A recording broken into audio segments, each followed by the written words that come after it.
Yeah, and it's been interesting to see how the mind can latch on even to trivial things that it just has this impulse of having the need to do something and just turn stuff over from one side to the other.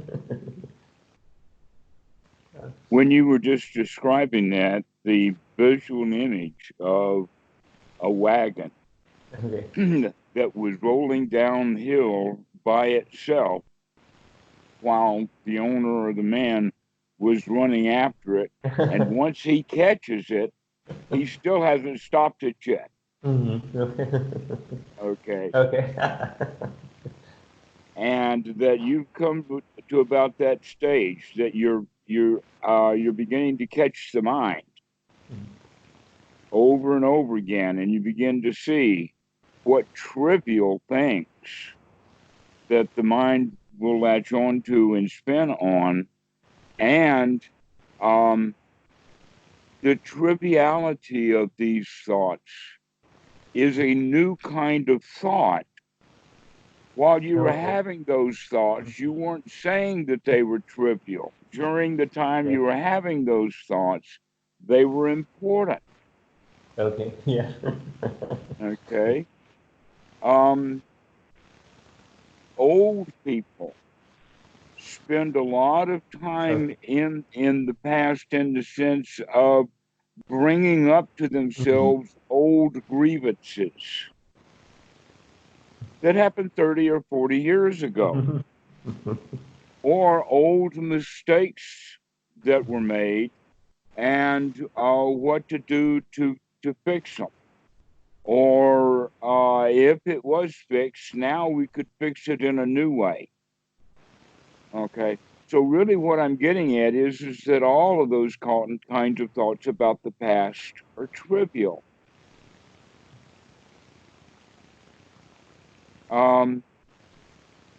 That doesn't mean that there is not sometimes activities or work to be done. Oh yeah. That in reference to the four requisites, Okay. we do actually need to think about making sure that we do have adequate housing. Now, the word adequate begins to change because we begin to recognize, oh, wait. This house is more than adequate, but that maybe that's just okay, because changing it just because it's more than adequate Oh yeah. is going to be a lot of work and a lot of effort. That later, when we lose this more than adequate dwelling, then we got to go locate a new dwelling, and then that's something that's in the here now to think about. But when we think about, oh, I have lost my old more than adequate dwelling, I have lost my palace, and now I have to find a hovel to live in, those kind of thoughts are then we go into that level of trivial. But there's more than that, and that is that not only would those thoughts be just trivial, they would also be painful. That many of the thoughts that you're beginning to label as trivial, later when you inspect them a little more, you'll begin to say, wait a minute, this is more than just trivial. This is downright unnecessary. But it's good that you're catching on to that. This is part of the process. The mind is in, first off, is full of DNA. The structure of the brain and everything about it is very much hardwired. There's a lot of hardwiring that happens through the birth of being a human. So a lot of the human hardwiring then is not even available to the chimp or to the dog. So what I'm getting at here is because of this hardwiring, and also because of the patterns that we use that hardwiring on when we were children, Okay. when we were trying to figure out the world and making decisions about the world, we were doing it with a very, very inadequate set of parameters. In other words, all of our childhood building up about how to think, what to believe, and how to feel good, or more than likely, how to feel bad, was practiced over and over again until it became kind of a rut. An example of what I'm going to is, you know, that the PC has been around for a long time. About 1985 was when they started having PCs, 84, something like that. And then the program that was able to use had to run on DOS operating system. Okay. I caught that up for a few years. All right. And so when they wanted to go to a graphical user interface, they had to replace the operating system. And so they came up with Windows, and then Windows eventually 3.11 was popular for a while, and then Windows NT, and off to the races we go with Millennial and X and 7, 8. I don't ever know what happened to 9, but now we're on Windows 10. What I'm getting at here is that the involvement of the operating system was intentional, and it took some work. But every time that they would upgrade the operating system, that left the ability for the programs to be more sophisticated. So what we're talking about here now is basically, there's also another issue as far as we're concerned, and that is that there was also a lot of hardware upgrades. Unfortunately, we don't have much chance of doing much of a hardware upgrade, like going from the PCs of 1985 up through 1990 and basically Intel processors. Sorry about it. No problem. And so it's an evolution, but with the human being, somehow or another, the operating system and the hardware that we were born with has lingered around for a long time, and that we can, in fact, make some at least operating system upgrades that we haven't done before. But it's still in the process. We still have these old programs that keep running and running and running and running. And so we need to replace them too. Now, these programs that we're talking about is basically the thought patterns that we have.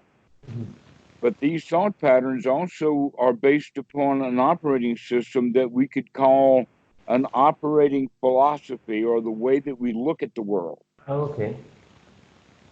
All right. And so the capabilities of the way that we look at the world then will allow us to have more sophisticated programs. So this new way of looking at the world is what the Buddha is talking about, in the sense of one's right noble view. And now you've already changed your view. You've already done enough upgrade that now you're saying, wait a minute, most of the thoughts that I have are junk thoughts. They're trivial. Before, you didn't have that.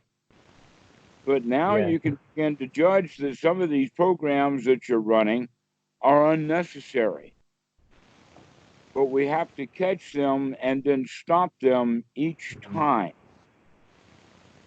That's an important point, because a lot of meditators, after they get, first, when they start practicing, they get frustrated because they can't even keep their mind on the breath. But now, after they get some practice like you've gotten, we still now are, the Sati is getting good. But what Sati is then able to do in that wake up is to recognize that most of what we're thinking about is junk. It's just absolute junk. And so we get kind of frustrated again with that too. But again, the right way to practice it with right noble view is to say, okay, I can handle that because now I see it. I caught you again, junk thought or junk program that keeps running over and over and over and over again. And so we eventually begin to recognize how these programs or how these thoughts get started up is kind of with a trigger. But that a thought can trigger a thought can trigger a feeling can trigger a thought. A bodily sensation can trigger a feeling, which can trigger a thought. And sometimes that thought doesn't even get up to conscious level. Oh, yeah. A good example of that would be scratching something, part of the body that itches, without paying any attention to what we're doing at all. Bodily movement. An example of that is go into the waiting room, any waiting room, one at the hospital, one at the doctor's office, one at the station waiting for a train, anything like that. And what you'll see with people sitting there, seemingly sitting still, there's actually a lot of body movement, a lot of agitation, a lot of rubbing, shaking of the legs, doing a lot of stuff. And this is below the conscious level. That in fact, if you point it out to someone, they'll stop. Immediately they bring it to a stop because you pointed it out to them. Well, now your job as a Dhamma dude is to begin to see this stuff yourself, to point it out to yourself. That in fact, one of the things that you're possibly beginning to notice is that when you do recognize, like getting up in the night and going to the bathroom and recognize the mind is just still spinning like that, when you recognize that and you call that a trivial thought, automatically that's your new thought, and that old junk was thrown out. That unlike modern PCs, most people can only think of one thought at a time. Modern PCs with Windows 10 can run dozens of programs at the same time. Depends upon memory and processor power and all of that. But generally, the thought system is that we have one thought at a time. There is also another kind of thought that we don't pay much attention to that's really worth paying attention to. Okay. And that is visual thoughts. Many times visual images will come in and they only last less than 1/10 of a second. Just they call it flashes. Okay, something just flashed. Generally what happens with me with those visual images is I don't know where they came from, but it does color then the thoughts that I have with the next moment or so. An example of that, just recently with Jacob, who we were talking about being able to gladden the mind and do whatever we're doing happily. And I used the example of dishwashing, and the reason that I did was because one of those very, very quick, short flashes showed a kind of an empty kitchen, a commercial kitchen. Okay. with the dishwashing stuff out there, as if now the dishwashing had just Oh. been finished. And that flash was just instant. And so I used that with him. And we were both blown away when he said then that that was his occupation. Now, I'll have other flashes like that. The flashes of, and some people even call this flash of insight, to where they're just mental imagery. You don't know where they come from. That's in fact what happened with our call. Is I was in the other room, Okay. yeah, tending to the dog, not wearing the headphones or anything, and then I had a flash that someone was on the computer. I don't know why. I Oh. just had a flash of the computer. I come out and you had called less than a minute. Oh. Yeah, I started to run away. Yeah, maybe I can go away for a couple of minutes. As I was checking Okay. on my phone. Yeah, okay, really interesting. Right. So what I'm getting at is that there is a lot of visual flashing that may be unconscious, just like a lot of these unconscious movements. And so there's a lot of information Mhm. that we miss because we're not there for it. Mhm. But when we begin to see these visual images just flashing by, you can put that kind of in your mental pocket, like, I wonder what that was about. Because what's been going on is a lot of these visual images that are, let us say, shown upon the screen of Salayatana. Now, Okay. Salayatana is then, what we mean by that is an internal eye. Mhm. And that internal eye, EYE, uh, is a way of expressing visual imagery that we see with the real eye, Mhm. except that it's always a little bit different in the sense that our ability to reconstruct images Mhm. is not very good. Um, this is one of the things that they were practicing before the time of the Buddha. But after the time of the Buddha, people were practicing more directly with the mind, the way that we're Okay. practicing. But in those days, they would construct an item that was Okay. called a casino. Mhm. Yeah. And like the casino would be a mud pie. And the mud comes from the riverbank, which means that it was from a great distance. It's just homogeneous. But when you bring it up fairly close, you begin to see a lot of changes. Grains of sand, maybe Mhm. a little stick is showing, maybe a piece of a leaf is there. All kinds of things that will be shown in this mud pie, as well as the outside edges Mhm. and maybe those remnants of handprints that were there. So it becomes quite complicated. And the job of the meditator then is to look at this image or look at this object, this casino, for a while, and then close his eyes and reconstruct it in this mental image world that we're talking about. Mhm. Now, um, in a way, there's two different ways of doing that, or two different systems that are going on. One is part of the optical system, in the sense that when people are recreating this, they're actually using part of the optical brain that There's an after tries image. to remember the after image. Mhm. Exactly, the after image that is there.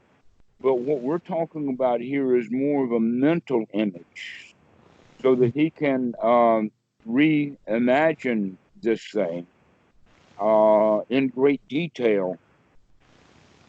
And so he practices doing that.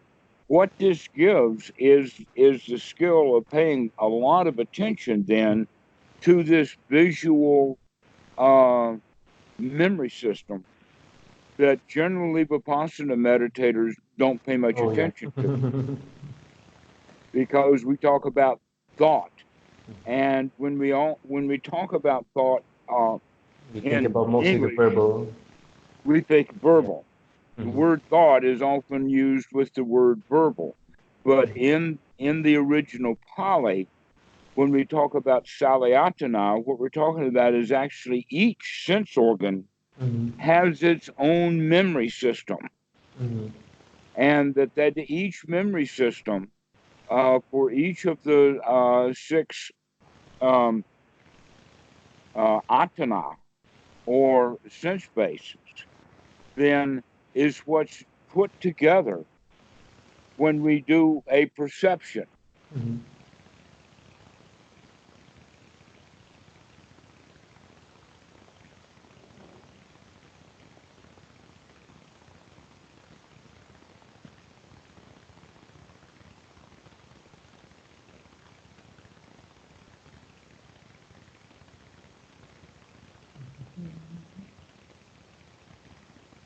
Yeah, I think it cut off a bit.